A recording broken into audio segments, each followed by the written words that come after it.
Around the world, there are many countries that are having problems. They might be having trouble finding something to eat. They might have a lot of sickness. Or there might be a lot of fighting and wars. But anytime there is a problem anywhere around the world, the United States will allow some of those people to come here. And when they come to the U.S., many of them will come to this apartment complex outside of Atlanta, Georgia. We call it Little United Nations because wherever there is war in the whole world, we have representatives here from Eastern Europe, Africa, Middle East, Asia. We have them here. You went to school, what did you learn? Bennett Ekendem is a North American missionary in Atlanta. He is also like many of the people he ministers to. He is an immigrant to the United States. That means he was not born here, but had to learn a new way of life once he moved here. I'm trying to get you know how to use a computer. Bennett's ministry is called the Family Heritage Foundation. They work out of this apartment complex. They help these new neighbors learn to live in their new country. They might help them with their taxes or government papers. They might help them learn to use a computer.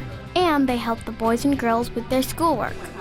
The reason I know that it saved my soul. that it saved my soul. Many of these people come from a background where they would never go to a Christian church. But because Mr. Bennett helps them with all these things that they need, they are willing to hear what he says about Jesus.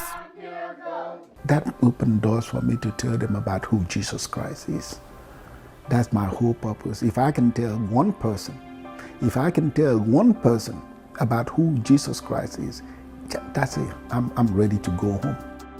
But Mata Bayu is 11 years old. She and her family moved here from a country in Africa where there was a lot of fighting. Now that she lives in America, she has a lot of hopes and dreams. Well, when I finish school, I want to be a doctor. But I love teaching because sometimes I pretend that I'm a teacher because I love to help people. Fatmata and her family met Mr. Bennett like so many of the people here. They needed his help. And like many of the people he helps, he helped them find Jesus. I became a Christian when I first came here. Mr. Bennett is a very good man. He persuades the kids so they can be, they can think of their education more and believe in Jesus Christ to be the Lord and Savior. And he knows what's best for us. Come on down. Tell your people, come on down. We're going to do real quick today. But Bennett has not always been a missionary. For a long time, he was an engineer. No, not a train engineer. An engineer who helps build things like big buildings. And he made a lot of money as an engineer. When I was working as an engineer, get the money, put a few out, be good, but not sharing what really God wanted you to share.